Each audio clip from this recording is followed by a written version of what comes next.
Bonjour à tous, très heureux de vous retrouver sur Pause Cigare et aujourd'hui je vous propose un cigare qui nous vient du Honduras et que je vous présente tout de suite. Vous l'avez vu dans le titre, il s'agit du Cavalier Genève White Series dans sa version Lancero. Ce cigare, donc, qui nous vient du Honduras, comme je l'ai dit tout à l'heure, a une longueur de 17,8 cm pour un ring de 38. La composition du tabac n'est pas connue, j'ai pas d'informations, si ce n'est que le type de tabac utilisé est un H2000, mais impossible de savoir si c'est pour la cape, la sous-cape ou la tripe. Alors voilà, ce cigare que l'on voit avec des nervures relativement apparentes et l'originalité de cette marque qui propose non pas des bagues mais un petit insert en or, enfin couleur or, qui s'insère donc carrément sur la cape, mais alors je me souviens plus si elle se brûle ou pas, vu que j'en avais déjà proposé un sur la chaîne. On verra ça tout à l'heure. Ce cigare est en cave depuis juin 2023, donc il a plus de 2 ans de cave, et je vous donnerai le prix tout à l'heure, car là j'ai oublié d'aller chercher l'information. Un petit coup d'œil sur le pied, vous le verrez, un pied qui s'est un petit peu détérioré. Pas grand chose de grave, mais enfin, quand même un petit peu. Et je vous retrouve tout de suite. Et bien voilà, on se retrouve de nouveau face caméra. J'espère déjà que vous allez bien et que vous avez fait des bonnes dégustations de cigares. J'aimerais aussi m'excuser pour la vidéo précédente avec le D6. J'ai l'impression que le son était de moins bonne qualité, il n'était pas terrible, et même là j'ai l'impression que ça résonne un petit peu. Comme je vous l'avais dit, je réaménage ma pièce, et il manque deux trois éléments, notamment un tapis, deux trois choses qui font que la pièce sera peut-être un peu plus complète et qui, comment dire, donnera peut-être un autre son. J'ai l'impression que ça résonne un petit peu. J'espère que ça va quand même aller, que ce sera quand même pas trop désagréable à écouter. N'hésitez pas à me le dire en commentaire si jamais on améliorera tout ça. De toute façon, c'est prévu. Voilà, donc on en vient à ce cigare très élégant. Vous l'avez vu donc en gros plan, je vous le remontre. Un cigare dont la marque se distingue avec ses fameuses bagues. Comme je vous le disais dans le détail, je ne sais plus si ça se brûle ou pas, donc on le verra, puisque j'avais déjà présenté un cigare de cette marque qui est, j'ai vérifié, il y a 2 ans. Et pour la précision, là, quand je vous ai présenté le cigare en détail, il me manquait le prix. Alors c'est le prix d'il y a 2 ans, il avait été acheté 11 francs 90, toujours en francs suisses. Alors je gage qu'il doit être entre les 12-13 francs avec l'augmentation qu'il y a eu, mais certainement pas une marque qui a dû augmenter énormément, comme la plupart des marques qui n'ont pas beaucoup augmenté. Ça augmente malheureusement toujours un petit peu, mais c'est en tout cas de loin pas dans les proportions de certains cigares cubains. Voilà, donc un cigare, comme je vous l'ai dit, un Lancero. C'est un format que j'affectionne tout particulièrement, format officiel à longue Panatella. Et donc je me réjouis de déguster ce cigare. Je vous le disais, je vous le remontre, puisque sur Pause Cigare, je vous montre tout. Il y a des petits défauts et je ne sais pas si, voilà, ça va se voir là au pied. Vous voyez qu'il a été légèrement abîmé avec le temps. J'ai pas beaucoup de cigares qui se sont détériorés comme ça. Il y avait un autre cigare, je ne sais pas si vous vous souvenez, qui était dans un état catastrophique, un cigare que j'avais fumé il y a en tout cas 2 ans également, voire même un peu plus, je ne sais plus, qui était vraiment dans un état vraiment qui laissait plus qu'à désirer, mais il s'était quand même laissé fumer finalement. Et puis là, j'ai pas trop de soucis par rapport à cette petite égratignure au pied. Et justement, quand on parle du pied, eh bien, on va tout de suite voir ce qui se dégage de ce Lancero.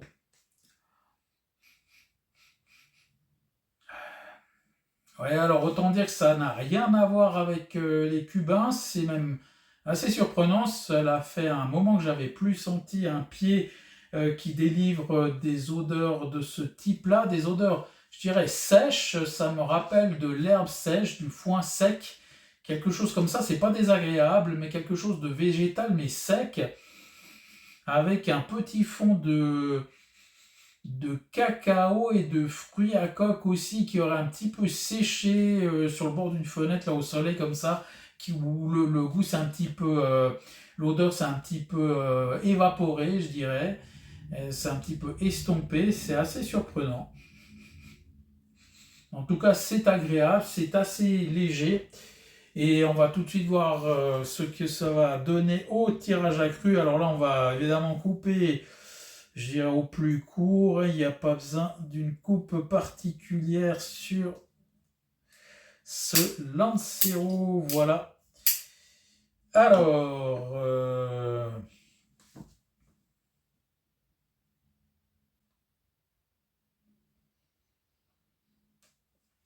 tirage correct, je dirais même un poil serré, ça a l'air intéressant.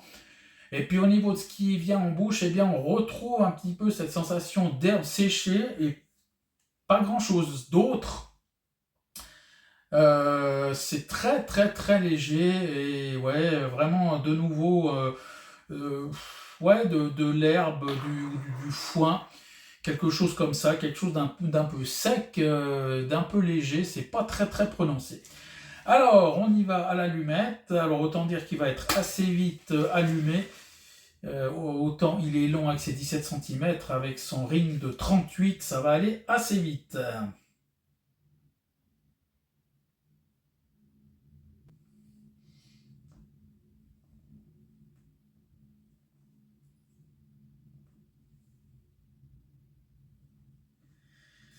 Et voilà notre Lancero allumé.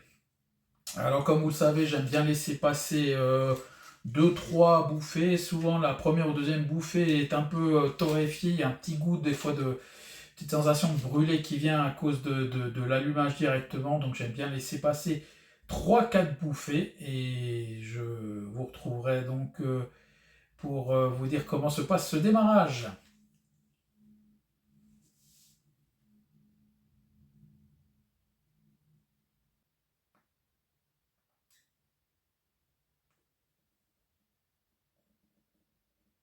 En tout cas, belle fumée généreuse. Comme je vous le disais, au niveau du tirage à cru, on sentait que c'était un bon tirage, un petit peu serré, mais tout se passe bien avec une belle petite fumée qui sort. Et puis, ben, un démarrage vraiment, alors tout en douceur, hein. C'est un petit peu le propre aussi des cigares du Honduras, ils ne sont pas réputés aussi forts que ceux du Nicaragua, comme vous devez certainement le savoir. Et donc, c'est effectivement un petit peu à l'image de ce que j'ai ressenti au pied puis au tirage à cru tout à l'heure, des choses vraiment légères. On est de nouveau sur quelque chose d'un petit peu herbacé, mais vraiment pas très très prononcé. Herbacé et léger, voilà, c'est un petit peu les deux mots qui reviennent un petit peu à chaque fois, tant au pied qu'au tirage à cru et que maintenant à l'allumage. Et donc ça se présente assez bien pour ce début de cigare. Voilà, bah écoutez, je vous propose de vous retrouver dès qu'il y aura quelque chose d'intéressant à dire certainement à la fin du premier tiers et pour faire déjà un petit premier bilan de ce début de cigare. À tout à l'heure.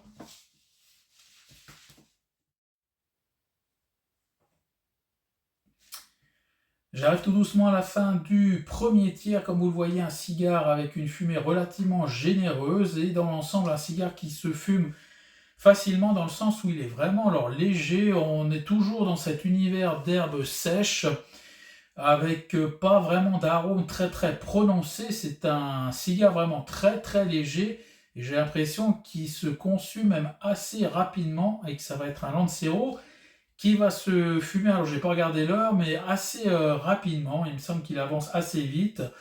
Euh, voilà, j'ai pas grand chose d'autre à dire si ce n'est qu'au niveau de la construction, c'est parfait. Alors évidemment, la cendre ne tient pas hein, sur ce genre de module, la cendre n'arrive jamais à tenir très très longtemps, donc elle n'est pas friable, hein, mais elle tombe plus souvent qu'un cigare qui aurait évidemment un ring plus épais, mais ça c'est normal, donc rien vraiment de spécial, je dirais, à signaler. C'est des choses auxquelles on peut s'attendre sur un format de ce type-là. Donc voilà, bah écoutez, je vais avancer. Et puis quand je serai à la fin du deuxième tiers, fin du deuxième tiers, début du troisième, je vous retrouverai pour vous dire s'il y a une évolution. Mais encore une fois, par cet univers d'herbes sèches, j'ai beau chercher, il n'y a pas grand-chose d'autre. Donc je vous retrouve tout à l'heure. Alors on se retrouve au début du dernier tiers. Pas tout à fait, il y a encore un petit bout du deuxième tiers, je dirais. Alors au niveau de la construction, ça se passe toujours vraiment très très bien, vraiment rien à dire, pas de décalage de combustion, tout se passe bien. Une belle fumée qui continue à se dégager. Et au niveau de l'évolution, alors il y en a une assez spectaculaire, je dirais. En tout cas, on a changé complètement d'univers. Autant partait sur un premier tiers, comme je le disais, léger, un peu avec toujours cet environnement d'herbe sèche. Autant le deuxième tiers, je le disais aussi, la combustion me semblait assez rapide. Et sur le deuxième tiers, eh bien, j'ai l'impression que tout s'est ralenti, la combustion s'est fait plus intense, plus lente. Et puis alors au niveau aromatique, ça a complètement changé. On est parti sur un cuir avec un petit fond de poivre et de café. Donc rien à voir avec le premier tiers, où là aussi au premier tiers la rétro-olfaction était complètement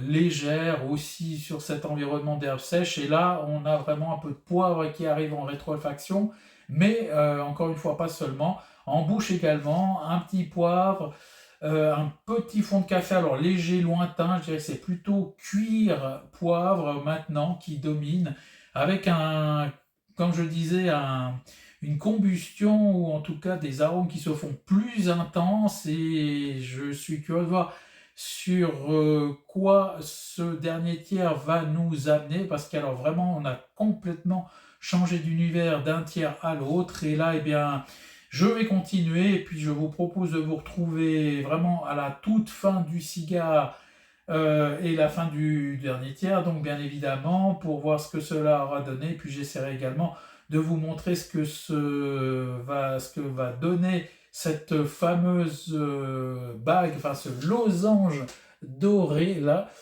ce que ça va donner à la combustion. Voilà, alors je vous retrouve tout à l'heure.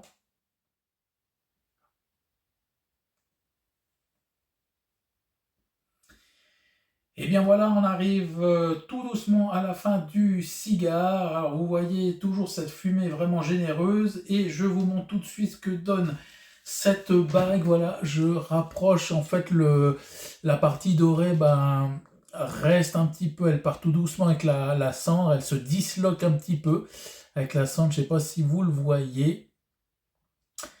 Et elle part en fait un peu avec la cendre qui tombe, voilà. Donc elle ne part pas d'un coup.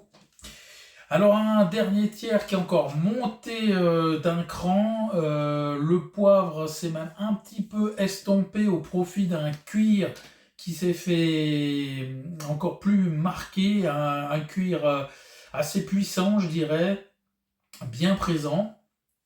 Une petite bouffée.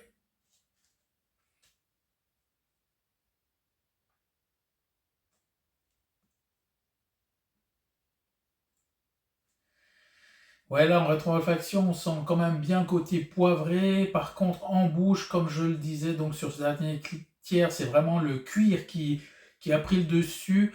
Un cuir, comment dire, un cuir vraiment bien bien prononcé, voire même un petit peu asséchant, en tout cas très très présent, et il prend un peu le dessus sur tout le reste. Je vous remontre encore cette fameuse partie dorée en guise de bague. Là, j'espère que vous le voyez, qui se désagrège tout doucement. Donc voilà pour ce dernier tiers. Alors, bilan de ce cigare, eh bien finalement ce Lancero ne faillit pas la règle, à savoir que souvent les Lancero passent quand même pour des cigares qui ont une certaine puissance.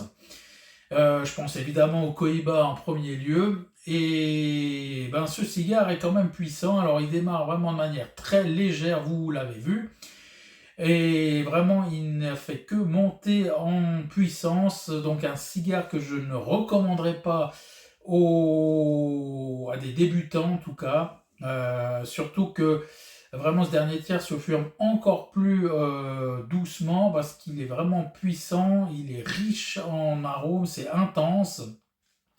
Et donc il faut prendre vraiment son temps sur ce dernier tiers. Il m'a fallu au final pratiquement 1 heure et demie quand même pour fumer ce cigare, alors qu'au début je me disais que j'allais le liquider en une demi-heure. J'ai exagéré un petit peu, mais je pensais que il allait se fumer très rapidement. Et puis alors vraiment, plus il monte en puissance, plus il doit se fumer lentement, plus les arômes sont intenses. Un cigare qui ne fait que évoluer, vraiment très très intéressant, un très très bon cigare.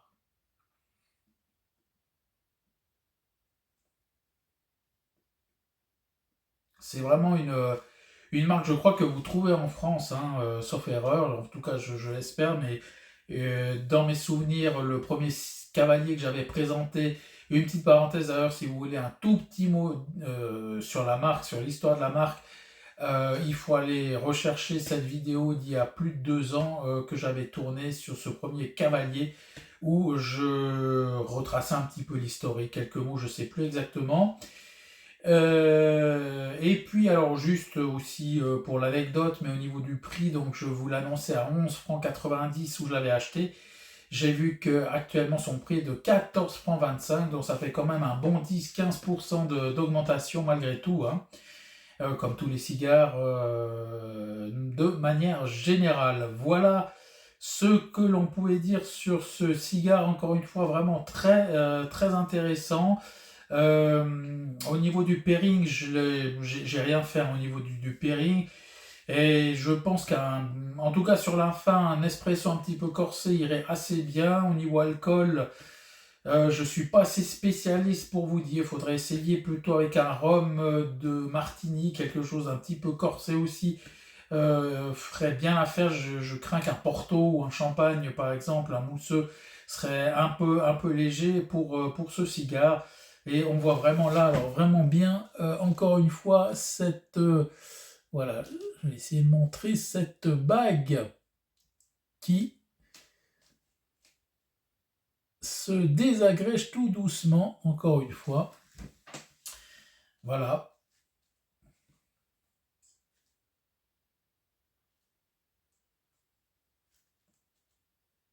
Bien voilà, je crois que j'ai à peu près tout dit sur ce cigare, encore une fois très intéressant. N'oubliez pas également que moi dans mes dégustations, souvent c'est des cigares qui ont cavé. Pour celui-là, donc il avait plus de 2 ans de cave, hein, je vous le rappelle. Il est en cave depuis juin 2023 pour ma part, donc ça fait plus de 2 ans. Ça compte aussi. Alors je ne sais pas ce que ça donnerait si c'était un cigare en guillemets plus frais, hein, plus récent, mais en tout cas là, il garde vraiment toute sa puissance et vraiment un cigare qui ne passe pas inaperçu. Et j'ai passé un excellent moment. Difficile de croire qu'il y avait 17 centimètres plus de 17 centimètres sur cette tige.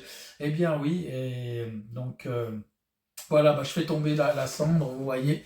Ce qui reste, donc ça part avec la cendre, et il reste plus qu'un petit bout de cette bague dorée. J'arrive vraiment à la toute fin.